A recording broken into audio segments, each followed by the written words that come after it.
안녕하십니까, 정직입니다. 왜 백운밸리 집값이 오르지 않느냐? 왜 늘 저평가 이야기만 나오느냐? 이 질문에 답하기 위해 저는 백운밸리의 현실을 하나씩 짚어보는 시리즈 영상을 진행하고 있습니다. 지난주에 이어 이번 주에는 종합병원 문제를 다루려 했지만 그에 앞서 반드시 먼저 짚고 넘어가야 할 사안이 있습니다. 바로 백운호수 일대 훼손지 복구 사업입니다.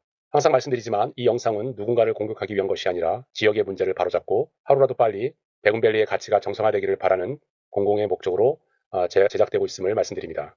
혹시 영상 내용 중 사실과 다른 부분이나 보완이 필요한 사항이 있다면 언제든지 연락 주시기 바랍니다. 확인 후 책임있게 수정하겠습니다. 그럼 본론으로 들어가 보겠습니다. 먼저 훼손지 복구 사업이 무엇인가? 훼손지 복구란 그린벨트, 즉 개발 제한 구역을 해제하여 주택이나 도시 개발을 할 경우 그 대가로 훼손된 자연의 일정 부분을 공원이나 녹지로 되돌려 놓도록 법으로 의무화한 제도입니다. 이것은 선택사항이 아닙니다. 개발을 허용받기 위한 전제 조건입니다.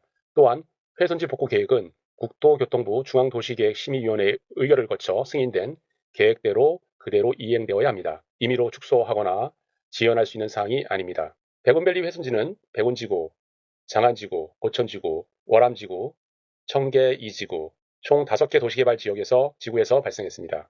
이 여러 지구에서 발생한 훼손지를 대신해 집중적으로 공원을 조성하기로 한 곳이 바로 백운호수 일대입니다. 즉, 백운호수 공원은 단순한 동네 산책로가 아니라 의왕시 전반의 도시개발로 발생한 환경적 부담을 한 곳에 모아 복구하는 핵심 공공자산입니다. 그럼 현재까지 어떻게 진행되고 있는가? 현재까지 알려진 바로는 훼손지 복구 사업이 실제로 완료된 지구는 장안지구와 백운지구 두 곳입니다. 반면 고천지구는 아직 착공조차 되지 못한 상태입니다. 그 이유는 토지 협상 문제 그리고 백운밸리 개발 이후 급격히 상승한 땅값으로 인한 토지 보상금 문제와 LH와의 소송 등이 거론되고 있기 때문입니다. 여기서 주민들은 아주 근본적인 질문을 하게 됩니다. 왜 사전에 훼손지 복구 대상 부지를 확보하지 못했는가? 훼손지 복구는 개발이 끝난 뒤 갑자기 생긴 문제가 아닙니다. 백운밸리 개발이 승인되기 전부터 이미 예정되어 있던 의무사항입니다. 그렇다면 개발이 시작되기 전 땅값이 급등하기 전에 부지를 확보하고 공원 조성을 준비하는 것이 행정의 기본 역할이 아니었는가라는 질문을 하지 않을 수 없습니다. 특히 고천지구의 경우 사전에 토지를 확보해서 공원 착공을 진행했어야 했지만 그렇게 하지 않았고 그 결과 지금은 사업 자체가 어려워진 상황에 놓여 있습니다. 이 지점에서 행정의 사전 판단과 업무 수행 능력에 대한 지적이 나오는 것은 매우 자연스러운 일입니다. 입주가 시작된 지 벌써 6년이 지났습니다. 하지만 고천지구 공원화 사업은 여전히 착공조차 하지 못한 상태입니다. 분양 당시 홍보되었던 거창한 백운호수 공원 계획은 결과적으로 주민들에게 기다림만 강요하는 희망 고문이 되고 말았습니다. 장안지구의 경우 이미 훼손된 복구 사업에 대해 1차 준공이 완료되었다고 발표된 바 있습니다. 그런데 그 이후 무민이라는 캐릭터 테마 시설이 설치되면서 주민들 사이에 혼란이 생겼습니다. 이미 훼손지 복구가 완료되었다고 한 공간에 새로운 테마 시설을 설치하는 것이 훼손지 복구 계획에 변경에 해당되는지 또한 그 당시 중앙도시계획심의위원회의 심의와 승인이 되었는지에 대해 명확한 설명은 아직 부족합니다. 또 하나 짚어야 될 부분은 사업 구조입니다. 무민공원은 의왕시 예산이 아니라 특정 민간업체가 약 20억 원을 들여 조성한 뒤 기부 체납하는 방식으로 추진되었습니다. 기부 체납 자체를 문제 삼는 것은 아닙니다.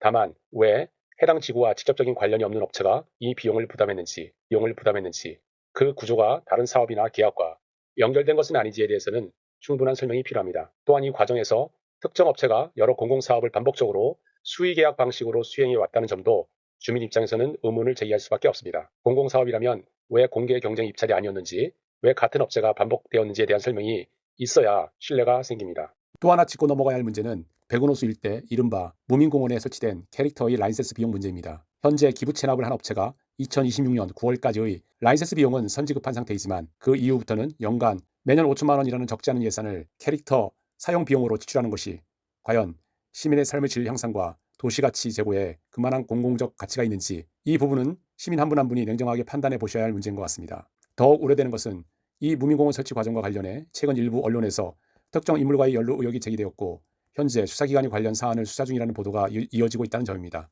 이 부분 역시 결과를 차분히 지켜볼 필요가 있습니다. 아울러 훼손지 복구 사업이라는 본래의 취지와 달리 해당 공원 조성이 국토교통부의 승인 없이 변경된 것은 아닌지 행정 절차상 적법성에 대한 점검 또한 필요해 보입니다. 일각에서는 경기도 수원에 조성된 강교호수공원과 백운호수공원을 비교하기도 합니다. 강교호수공원은 국내에서도 드물게 대기업이 디자인과 시공을 총괄하며 초기 기획부터 설계 시공까지 하나의 기준과 철학 아래 일관되게 완성된 공원입니다. 그 결과 강교호수공원은 도시의 브랜드이자 주거가치 상승의 핵심 자산으로 자리 잡았습니다. 반면 백운호수공원은 훼손지 복구라는 중요한 역할을 맡았음에도 불구하고 수의계약 중심의 사업구조, 구간별로 나뉜 시공, 설계와 집행의 일관성 부족으로 인해 도시 자산으로서 충분한 평가를 받지 못하고 있는 것이 현실입니다. 만약 회선지 복구 사업이 각종 법적 이슈와 소송으로 인해 당장 진전되지 못하는 상황이라면 행정당국은 최소한 주민들에게 지금까지 어디까지 진행되었는지, 무엇이 문제인지, 앞으로의 계획과 일정은 무엇인지를 소상히 설명하는 것이 행정의 기본적인 상식일 것입니다. 공공사업은 진행이 늦어질 수도 있어도 설명까지 멈춰서는 안 됩니다. 백원호수 일대에도 하루빨리 주민들이 편하게 쉬고 아이들과 함께 산책할 수 있는 제대로 된 공원이 만들어지기를 진심으로 바랍니다. 그리고 마지막으로 선거철만 되면 지키지도 못할 약속을 반복하며 그럴듯한 말만 늘어놓는 정치인이 입담해 이제는 더 이상 속지 말아야 합니다. 시민이 봐야 할 것은 말이 아니라 계획, 계획이 아니라 실행, 실행이 아니라 최종 결과를 시민들에게 보여주는 그러한 모습일 것입니다. 도시에 대한 신뢰는 그 결과 위에서만 회복될 수 있고 그 신뢰가 쌓일 때 비로소 백운밸리 가치도 함께 회복될 것이라고 생각합니다. 오늘은 여기까지 하겠습니다. 다음번에는 종합병원을 위주로 다양한 문제점 그리고 우리가 해결해야 될 내용들에 대해서 같이 고민하도록 하겠습니다. 오늘은 여기까지 하겠습니다. 경청해 주셔서 감사합니다. 청직이었습니다.